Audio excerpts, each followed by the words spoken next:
Sa muli po mga minamahal at ginigiliw ko na tagapagsubaybay, patuloy ko po kayong inaanyayahan na makinig at mag-aral ng salita ng Diyos buhat sa banal na kasulatan.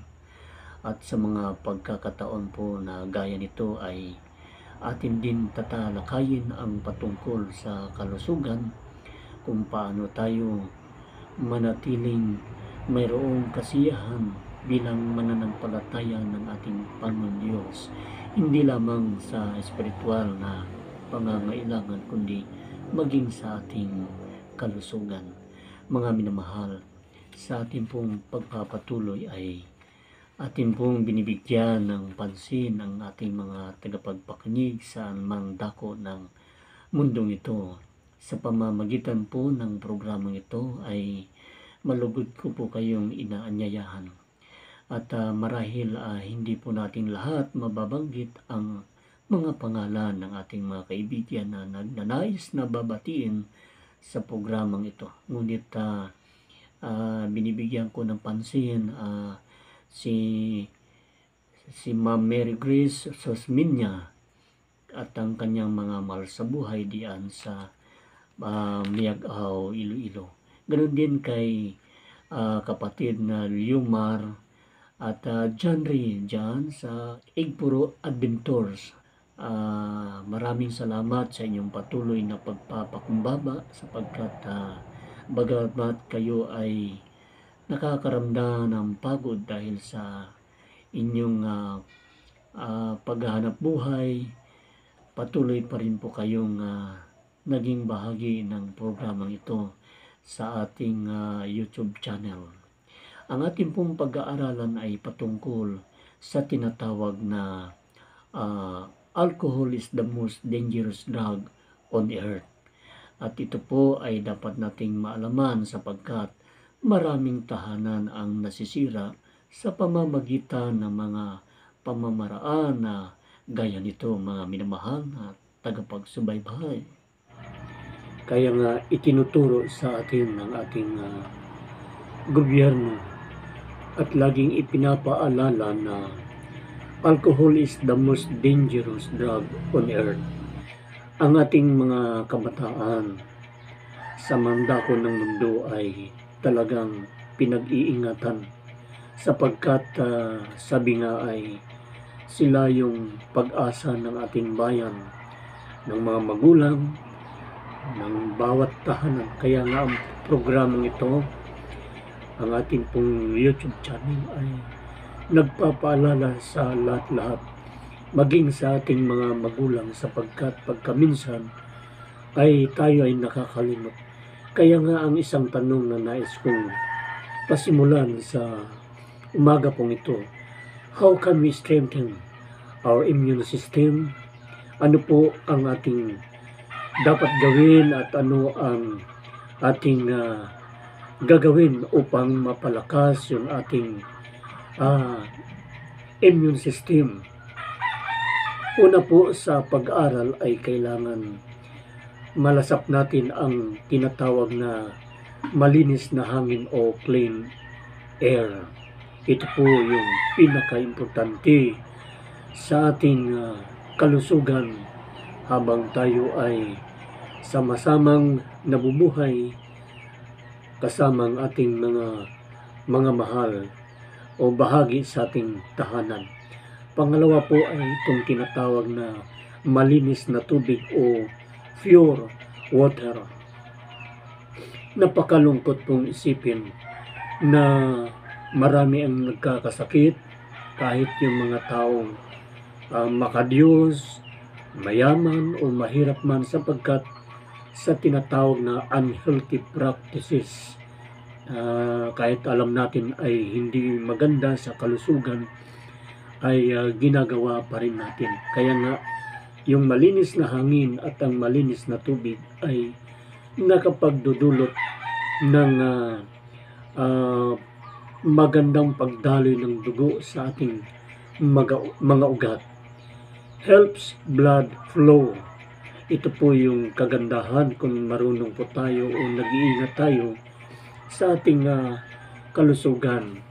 ang pagliligo araw-araw ay ah, gawin po natin ito maging sa mga bata o matanda sapagkat nakakatulong po ito para sa ating kalusugan.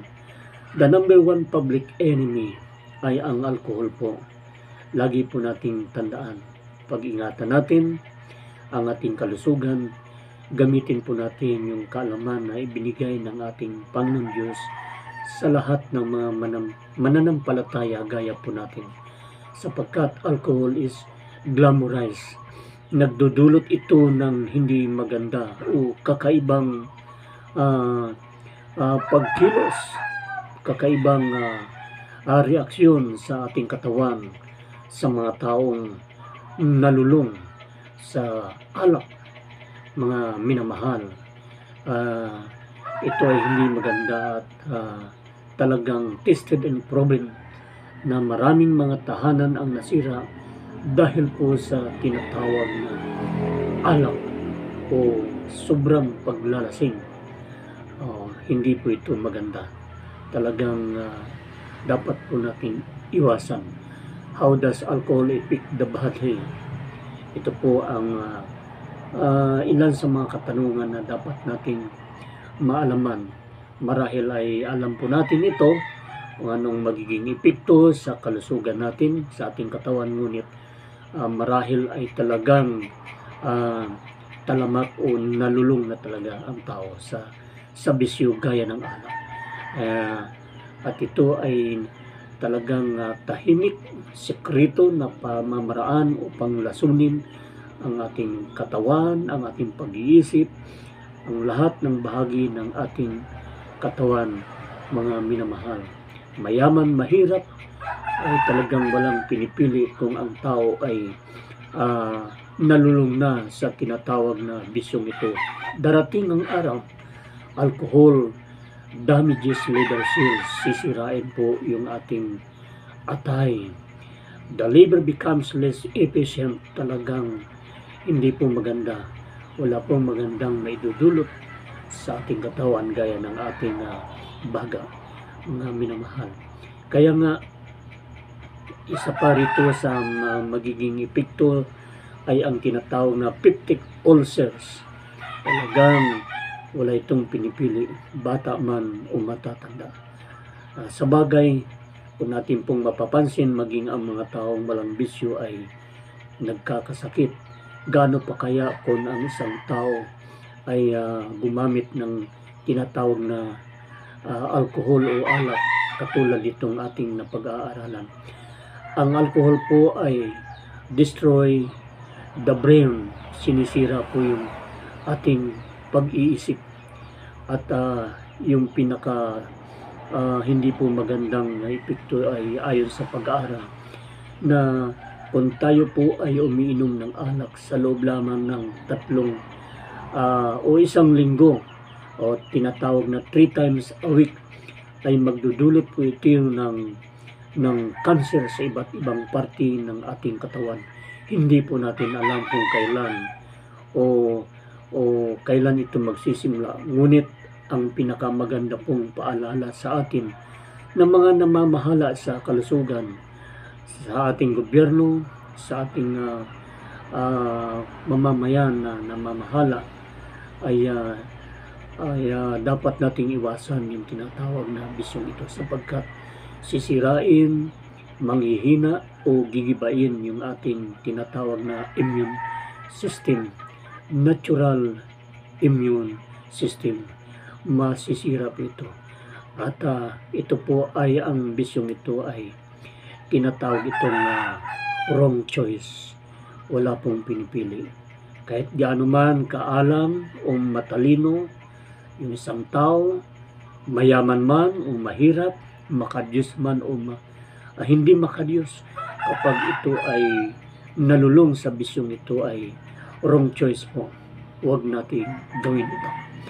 Darating ang araw, kagaya ng ating mga kabataan at hindi natin napapansin sa bawat tahanan, pagdating sa labas ay maimpluwensahan sila ng hindi magandang barkada o bad influence maging mga lalaki o babae. Mga minamahal ko na mga kaibigan, mga minamahal na mga magulang. Subaybayan po natin yung ating mga anak. Marahil, totoo na hindi tayo perfecto bilang isang tao. Ngunit kailangan po natin na mag-aralan tayo at magpayuhan ang bawat isa. Sapagkat darating ang araw pag tayo po ay namuhay ng hindi ganap o hindi ayon sa kalooban ng Diyos, ay tayo pa rin po ang mahihirapan sa darating na panahon. Hindi lang ang ating mga mahal sa buhay, maging ang ating mga kaibigan, kamag-anak, lahat-lahat po ay maapektuhan dahil sa kahirapan na mangyayari sa ating tahanan, sa ating buhay, dahil lamang sa isang pagkakamali katulad ng paggamit ng mga masamang bisyong gaya ito, yung tinatawag na alak. Kaya nga, nakikita natin sa ating mga paligid na maraming mga tao na nalulong sa bisyo gaya ng alak, na kung saan-saan lang natutulog, walang magandang kinabukasan. Ang iba po ay nababalitaan natin na nare-rape sila dahil sa matinding kalasingan. Yung iba naman ay nakapagbibigay ng kaguluhan o nakapagsisira sa ibang tao dahil hindi na maganda ang pag-iisip dahil sa sobrang pag-inom ng alak. Kaya nga, sa hindi pa nangyari ay dapat po nating iwasan. Ayon po sa naitala, about 2,089 youths died in motor vehicles accidents after drinking. Ito po ang record mga ginigilo ko na tagapagsubaybay. We know one thing for sure, na 40% of accidents ay involve alcohol. Ito po ang napakalungkot na nangyayari. Maraming mga aksidente ang nagaganap pagkaminsan ay sa mga driver natin. Nagdadrive sila ng lasing at ang resulta ay hindi maganda. Maraming tao ang masisira, maraming tahanan ang masasaktan. Gaya po ng isang aking na-experience. Samtang ako ay naglalakbay, nagdadrive ng motor ay aking nadaanan ang isang sasakyan na nahulog sa isang napakataas na kanal, malalim, at malakas ang daloy ng tubig.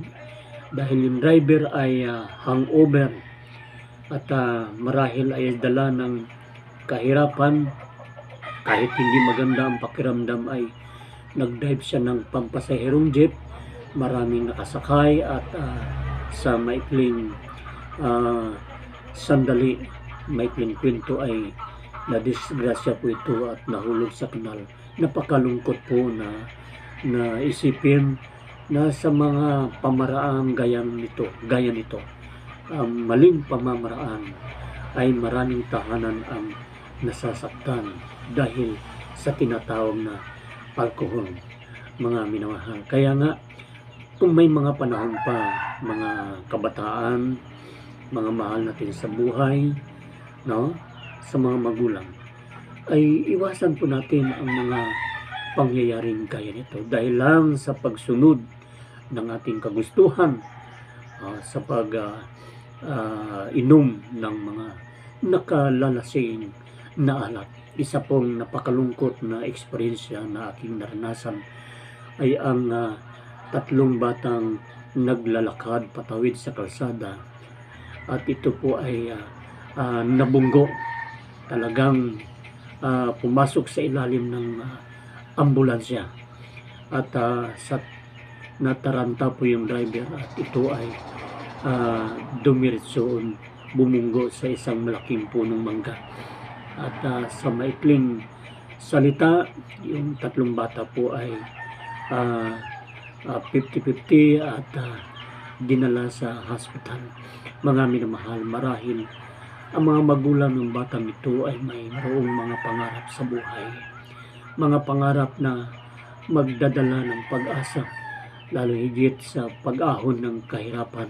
Ngunit sa mga pagkakataon na gaya nito ay nasira po ang pangarap sa buhay ng mga magulang ng batang ito dahil sa kamalian at marami pong tahanan ang nasira. Mga minamahal ko, drinking can cause marital quarrel. Nagdudulot ito ng mga matinding kaguluhan sa ating tahanan, sa ating paligid, maging ating mga kapitbahay. Nagdudulot ito ng sakit, accidents, quarrels, broken homes, poverty, and criminality. Lahat-lahat po ng mga hindi magandang resulta ay ito po ang dulot ng tinatawag na alcohol. Kaya nga inuulit po natin, alcohol is the most dangerous drink sa buong sanlibutan. Maraming taong nahihirapan, maraming tahanan ang nasisira, maraming tahanan ang nagkakasakit. Mga ginigilaw ko, nais ko pong iwan sa inyo ang isang katanungan. Ilan po ba sa atin ang nais na maging masaya ang tahanan?